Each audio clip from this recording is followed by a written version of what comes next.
आज परत एकदा पत्रकार बंधूंना त्यांनी केलेल्या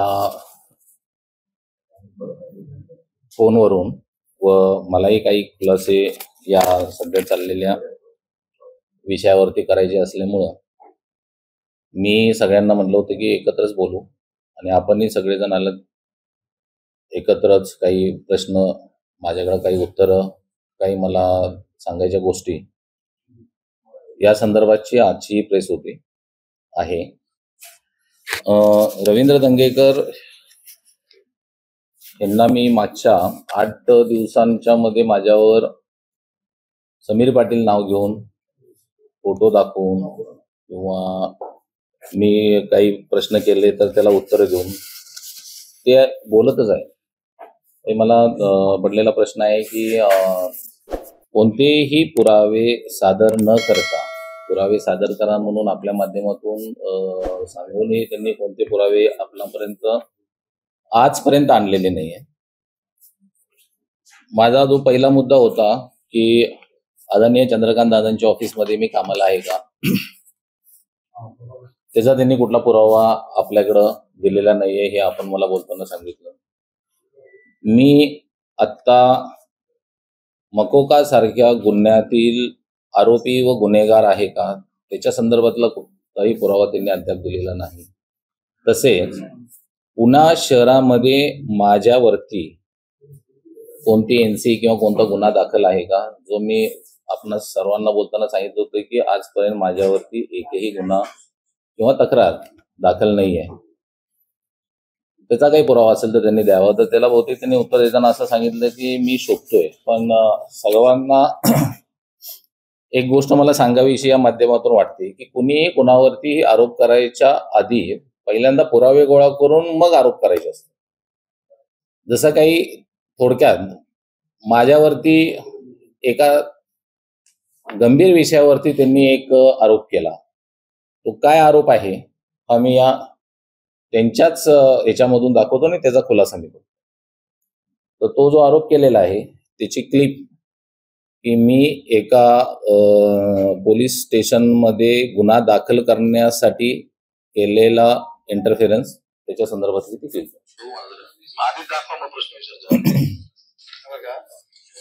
एक सोपा विषय, मला काय कुठल्या पक्षाचा कार्यकर्ता आहे, कुठला आहे, कोणा अन्याय होता कामा नाही. आपली लोकशाही, बाबासाहेबांनी संविधान दिले देशाचे, प्रत्येकाला अधिकार. हा सागर सुभाष गवसने नावाचा इसम हा एक कार्यकर्ता, गवसने म्हणून एक कार्यकर्ता. हा कार्यकर्ता काम करतो. आता कार्यकर्ता काम करतो, हा कुठल्या पक्षाचा मला माहित नाही, हा माणूस आहे.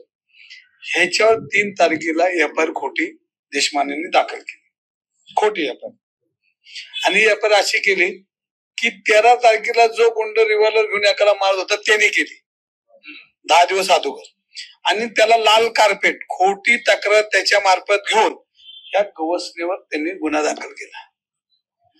आणि कोणी केला तर पी.आय. देशमाने.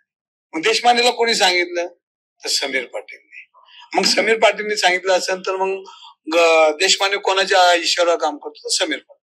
समीर पाटील कोण समीर पाटीलचा आधार घेतो दादांचा. आणि मग 13 तारखेला तोच गुन्हेगार गोळीबार करतो. म्हणजे गोळीबार करणारा कधी चौकीत जाऊ शकतो का कोणाला? त्याला कोण खंडणी मागू शकतं काय जगात? आणि मग या देशपांडेने ह्या व्यक्तीवर गुन्हा केला खोटा. आता हा जो त्यांनी नाव घेऊन सागर सुभाष गवसने हे जे नाव घेतलेलं आहे तर त्यांचं म्हणजे त्यांना मी खरं कोण आहे ते इसम ओळखत पण नाही, पण त्यांच्या नाव घेतल्यामुळे मी थोडीशी माझ्या ऑफिसच्या लोकांकडून माहिती, वकिलांच्याकडून वगैरे घ्यायला सांगितली. तर सागर सुभाष गवसने उस्मानाबाद मध्ये, जामखेड, बीड, शिवाजीनगर बीड या ठिकाणी डकैती, attempt to murder, extortion, murder, outrage religious feelings, insult to provoke, म्हणजे साधारणपणे 307 कलमांप्रमाणे 3 गुन्हे आहेत. 302चा एक गुन्हा आहे. असे 2009 पासून 2025 पर्यंत साधारण 10 गुन्हे आहेत या इसमावरती असं यातून दिसतंय. आणि जे दुसरं एक त्यांनी अलिगेशन केलेलं आहे 13 तारखेला गोळीबार झाला आणि त्यामध्ये मी आमचे जे कोथरूड पोलीस स्टेशनचे सिनियर PI आहेत त्यांना फोन केला. माझ्या माहितीप्रमाणे 13 तारखेला कुठलाच गोळीबार झालेला नव्हता. माझा फोन करायचा प्रश्न येतच नव्हता कुठल्याच ठिकाणावरती. आणि हा त्यांचा साधा इसम आहे. म्हणजे तुम्हीच बघा आता की हे नाव तेच घेत आहेत, मी नाही नाव घेत त्यांचं. ते नाव घेत आहेत. तो इसम त्यांच्या ऑफिसमध्ये आला, तो त्यांना मदत मागतोय, ते त्याला मदत करायला तयार झालेले आहेत. त्यासाठी ते कोथरूड पोलीस स्टेशनला जाणार आहे. आता एवढे गुन्हेगार असणाऱ्या इस्माला जर तुम्ही पाठीशी घालताय तर या पुण्यात होणाऱ्या गुन्हेगारीला किंवा या सगळ्या घटनांना कोण जबाबदार आहे असं म्हटलं पाहिजे. माझा काही त्यांच्यावर आरोप नाहीये की ते जबाबदार आहेत. आलंही असेल त्यांच्याकडे एखादा माणूस भेटायला, त्यांनी एवढं नाव घेतलं आणि ते सांगितलेलं आहे, तर ते प्रशासन चौकशी करेल ना की नेमकं ते त्यांच्याकडेच काय गेले, त्याचं कारण काय होतं. आणि त्यांनी ते कबूल केले ना, माझ्याकडे तो इसम माझ्या ऑफिसमध्ये आला. फरार असणारा इसम त्यांच्या ऑफिसमध्ये येतो आणि मी आता ऐकलेलं आहे की ह्या इसमावर बहुतेक मकोका अंतर्गत कारवाई झालेली आहे. म्हणजे मकोकाचा फरार आरोपी, एखाद्या गुन्ह्यामधला फरार आरोपी तिकडे येतो, त्याच्या पूर्व इतिहासामध्ये त्याच्यावर 10 गुन्हे दाखल असतात आणि मी कोणाला भेटत नाही. माझं एखादा कुठला तरी साईडला असलेला फोटो ते काढतात, माझ्यावरती एक आरोप करतात की यांच्या हे मकोकातले गुन्हेगार आहेत. तर गुन्हेगाराचं संदर्भ काय, गुन्हेगार कोणाला म्हणतात, आरोपी कोणाला म्हणतात आणि कामगार कोणाला म्हणतात, हा सगळ्या विषयाला धरून ही आजची मी प्रेस घेतलेली आहे किंवा प्रेस बोलवलेली. आता हा विषय मी तुम्हाला सांगितलं की त्यांच्याच बोलण्यामधून आलेली ही गोष्ट होती. मग तो इसम हाच असेल तर ह्याच्यावर एवढे गुन्हे आहेत. 13 तारखेचा गोळीबार आपल्याला तपासावा लागेल, तुम्हालाही तपासावं लागेल की हा नवीन गोळीबार कुठं झालेला होता का आणि याची अंतर्गत माहिती त्यांच्याकडे कुठून आली. तर तुमच्याकडे अशी काही माहिती आहे 13 तारखेला कुठं गोळीबार झालेला? जर असेल तर मला ते सांगा. मी 13 तारखेला गोळीबार झालेला आहे. आणि हे जे बोलतायत ना, आता इथून पुढं म्हणजे मी तुम्हालाही नम्र विनंती करेन की मला ते कळतच नाही की एकदा एक बोलतायत, एकदा एक बोलतायत, एकदा एक सांगतायत. आणि आता काल त्यांनी सांगितलं की दाखवले ना पुरावे, म्हणजे असे दाखवले पुरावे तुम्हाला. हे बघा, मी आज तुम्हाला विचारले की काय दाखवलं पुरावे तुमच्याकडे, काय कागद दिले का की मी मकोका मधला गुन्हेगार आहे, मी दादांच्या ऑफिसमध्ये कामगार आहे, त्याचं एक त्यांनी सर्टिफिकेट आणलं. मकोकामध्ये गुन्हेगार आहे किंवा माझ्यावर केस सुरू आहे त्याचा एक कागद दिला. तर अशा लोकांना तर इथून पुढे मी उत्तरं कोणतीच देणार नाही. कारण ते लव जिहाद अजून काय त्यांच्या तोंडात येईल ते वाक्य ते चालू असतं त्यांचं की हे बोलले ते बोलले. आता ते स्वतःच म्हणतात. ती दुसरी एक क्लिप तुम्हाला मी दाखवतो. आता जर मी गुन्हेगार आहे असं म्हणजे माझ्यावरही गुन्हे आहेत त्याचे की, तर असं बोलणाऱ्या लोकांच्या बरोबर ज्यांच्या नावावर गुन्हे त्यांचे पोलीस परवाने रद्द करा. मी कालच पत्र मलाही त्यांनी दिलं परवाना. माझ्यावर गुन्हे आहेत, मी काय धुतल्या तांदळासारखा नाही. पण आता जे धुतल्या तांदळासारखी नाही आहे त्यांना मी कशाला उत्तर देऊ? ते स्वतःच म्हणतात ना मी धुतल्या तांदळासारखं नाही.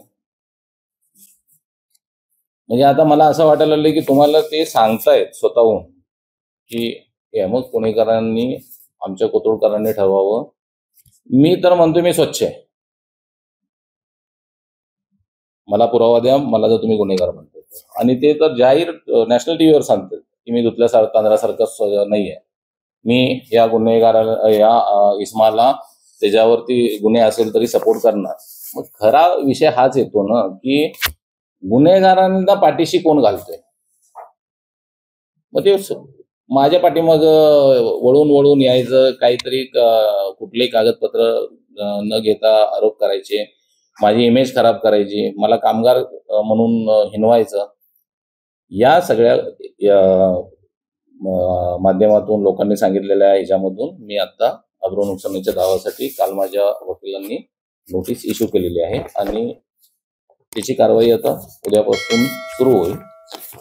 म्हणून मी सांगण्यासाठी प्रेस घेतलेली आहे. आणि मी तुम्हाला आज जोडून विनंती करतो की इथून पुढं मी कोणताही न्यायालयामध्ये गेल्यानंतर त्यांच्या कुठल्याही अशा चुकीच्या प्रश्नांना उत्तर देणार.